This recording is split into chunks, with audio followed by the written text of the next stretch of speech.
WhatsApp कैसे हो आप सब। तो स्वागत है सबका एक और नई वीडियो में। तो आज मैं बात करने वाला हूं इंडिया के एक नए पॉलिटिकल रेवोल्यूशन के बारे में। एक ऐसा रेवोल्यूशन जो जेन जी, मेरी जनरेशन के लोग लाने जा रहे हैं। सीजेपी, कॉकरोच जनता पार्टी। जी हाँ, नेपाल के बाद अब इंडिया का जेन जी भी रेजिमे चेंज, रेवोल्यूशन लाने के मूड में आ गया है। एक तो बहनचोद हम इंडिया वाले सब कुछ ही कॉपी कर देते हैं, और एक तो हम जेन जी लोग जो हैं, हम ऐसे लोगों को देख कर बड़े हुए हैं जो या तो दूसरों की कॉपी करते हैं या अपना काम दूसरों से करवा के सक्सेस मिली है जिनको।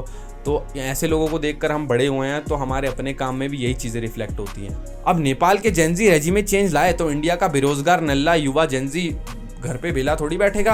आईपीएल 12 महीने थोड़ी चलता है, कुछ काम तो करना ही है ना। मोदी जी, ये सब चीजें ना होती अगर इंडियन गवर्नमेंट इतनी सख्ती ना दिखाती बैटिंग पे, तो इन लोगों ने बनाई है एक नई कॉकरोच जनता पार्टी। नाम से ही पता चल रहा है, नाम रखने में इन्होंने ज्यादा सोच विचार नहीं किया। तो ये पार्टी बनी क्यों? तो 15 मई 2026 को सुप्रीम कोर्ट की एक हियरिंग में हमारे एक सीजेआई सूर्यकांत जी ने इंडियन युवा पे एक ऐसा रिमार्क दिया, अबे ये बेटी चोद के बेरोजगार कॉकरोच जैसे होते हैं, आलसी बहन के लौड़े, इनसे होता है नहीं कुछ बहन चोद। अब ये स्टेटमेंट दी सूर्यकांत जी ने दिल्ली में, और ये स्टेटमेंट किलसी जाके बॉस्टन के एक एक्टिविस्ट को। तो इस स्टेटमेंट के बाद अभिजीत दिपके, एक 30 साल के बॉस्टन यूनिवर्सिटी ग्रेजुएट, इसने इंस्टाग्राम पे एक नई मूवमेंट शुरू कर दी, कॉकरोच जनता पार्टी, सीजेपी, जो सिस्टम के खिलाफ आवाज उठाने के लिए बनी है। अब इंडिया का बेरोजगार युवा ऐसी चीजों को लाइमलाइट में लाने से पीछे हटे, ऐसा हो ही नहीं सकता। मैं बता दूं, इंडिया के बेरोजगार युवा में मैं भी आता हूं। बस रातों रात हो गया ये टॉपिक ट्रेंडिंग।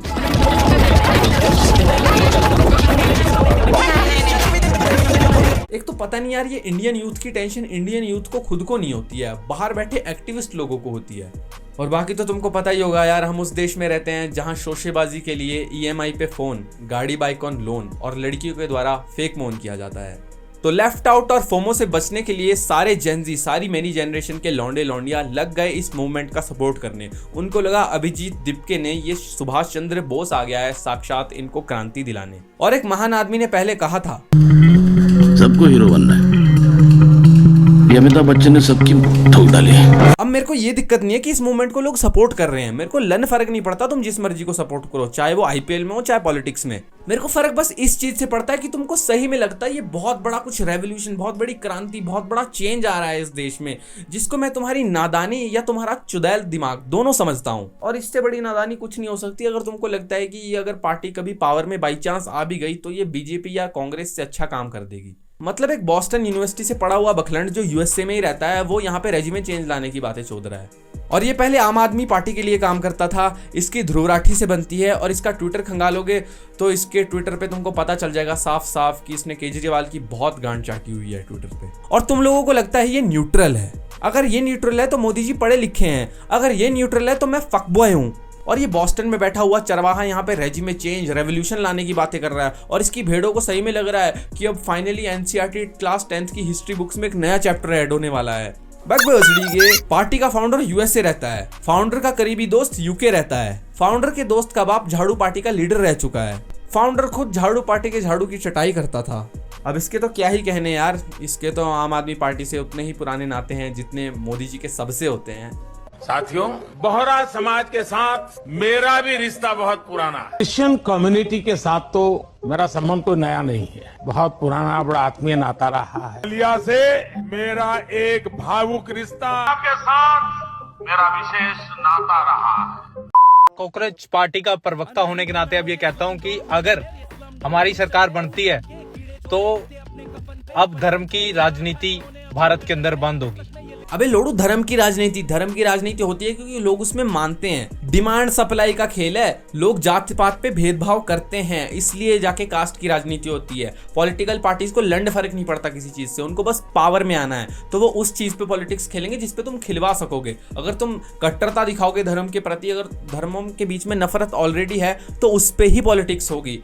कास्ट के बीच में भेदभाव है तो उस पे ही पॉलिटिक्स होगी। 2026 के हिसाब से बता दूं, इस टाइम पे कोई भी इंडिया की कोई भी party without religion, without caste politics के एक भी इलेक्शन नहीं जीत सकती, लिख के देता हूं। अब ये सब पॉलिटिक्स की बात इन लोगों को कैसे समझ आएगी? इनमें से आधे ज्यादा लोग, इनकी जो भेड़े हैं, ये सब शिट्स विला, शिट बॉस ऐसे शो देख के बड़े हुए हैं। इनको लगता है कि बहन चोद हमने पता नहीं क्या क्रांति ला दी, इतने फॉलोअर बढ़ा के, थोड़े बहुत कमेंट करके हमने सिस्टम हिला दिया है। और ये इंडिया में सालों से हो रहा है यार, ट्रेंड में चल रहा है तो टट्टी भी परोस दोगे, लोग सपोर्ट करने आ जाएंगे। जिनको अपने लोकल एमएलए तक का नाम नहीं पता वो भी इस मूवमेंट का ऐसे सपोर्ट कर रहे हैं जैसे अनिल कपूर आ गया हो नायक से। तो सीजेपी मूवमेंट इस टाइम पे इंडिया में चरम पर आ चुका है और हर जगह इसकी बातें हो रही हैं। Won't be engaging with any गोदी मीडिया। नाइस, तो एनडीटीवी से कर लो। ये सब बकचोदी करने के बाद तू रचितरों के साथ बैठा है, रचितरों के साथ बैठकर कर रहा है ये अपनी मूवमेंट को एक्सप्लेन। यहाँ पर तुम्हारी कंट्री का 17 साल का स्टूडेंट सुसाइड कमिट कर रहा है due to the failure of the system. I mean, it's not तुम्हारी, it's like हमारी कंट्री, I guess भाई। तेरे को पहली चाल चलनी थी, पहली चाल में ही अपने स्टैंडर्ड गिरवा दिए। और इनका ये जो एजेंडा था ये भी मेरे को काफ़ी सही लगा, लेकिन ये 5th पॉइंट थोड़ा अजीब सा लगा। ये शायद अभी भी राघव चड्ढा से किलसी हुई है इनके अंदर की आम आदमी पार्टी की आत्मा। इस मूवमेंट के लिए उन्होंने काफ़ी इन्फ्लुएंसर्स का भी यूज़ किया है। अब यार इनसे तो मैं जनरल नॉलेज भी एक्सपेक्ट नहीं करता, तो पॉलिटिकल नॉलेज तो छोड़ ही दो। एलिजिबिलिटी क्राइटेरिया, चूतियों के भी एलिजिबिलिटी क्राइटेरिया होने लगे हैं। अनएम्प्लॉयड, हाँ वो तो तुम हो ही क्योंकि मोदी ने तुमको नौकरी नहीं दी, अंडरस्टैंडेबल। आलसी हो तो नौकरी क्यों चाहिए? हाँ तो फिर और काम ही क्या रहेगा तुम्हारे पास? जब तुम आलसी हो और बेरोजगार हो तो ऑनलाइन ही रहोगे दिन भर, और तुम्हारे पास काम ही क्या बचा है? एबिलिटी टू रेंट प्रोफेशनली, रंडी रोने प्रोफेशनल नहीं होते लाला। और इंस्टाग्राम पे इन्होंने इतना चुदाप मचा रखा है भाई, इतनी पीआर करवा दी है, हर जगह इनके अकाउंट ही अकाउंट बन गया है, हर लोकेलिटी का अकाउंट, हर एरिया के लिए अकाउंट बना दिया इन्होंने। बस थोड़े दिन की बात है मेरे गांव के नाम का भी अकाउंट बन जाएगा सीजेपी का। वो तो सूर्यकांत जी ने सुप्रीम कोर्ट में स्टेटमेंट दी थी तो इनको कॉकरोच बोला, अगर प्राइवेट में बोलते इनकी पार्टी का नाम होता गांडू युवा मोर्चा। और ये क्या है बहनचो, बीजेपी को 75 साल लगे 8 मिलियन करने में, मुझे लगे 3 दिन। बीजेपी सरकार बनाती है, तुमने अकाउंट ही बनाए हैं अभी तक। थर्ड पार्टी वेबसाइट्स पे तो अपने अकाउंट की एडें चला रखी है तुमने, फंडिंग कौन कर रहा है? और ये जो इंडियन यूथ आपको फॉलो कर रहा है, इनकी प्रोफाइल पे ये दूसरे से झंडे क्यों दिख रहे हैं मुझे?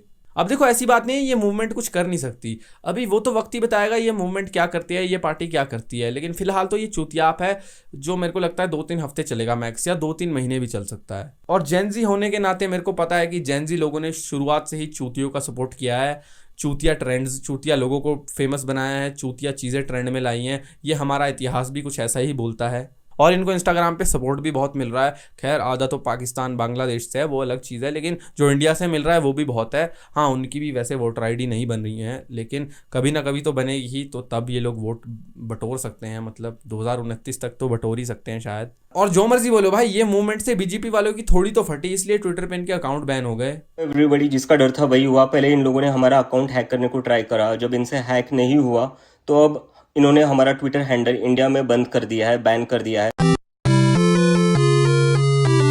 और ये बीजेपी, कांग्रेस, आप, सीजेपी, ये सब एक ही सिक्के के पहलू हैं और ये सिक्का गटर में गिरा हुआ है। और अभिजीत तूने पार्टी बना दी है, ये बहुत अच्छी बात है, लड़ो इलेक्शन, जीतो इलेक्शन, लेकिन अगर इलेक्शन के टाइम पे फिर तू जाके ऑपोजिशन के साथ अलायंस बना रहा है तो लानत है तेरी पार्टी पे और लानत है मेरी जनरेशन पे। डर्टी पॉलिटिक्स, इस आदमी की शक्ल देखना एक बार। The most political this guy can get is cockroach party जिंदाबाद, दैट्स इट।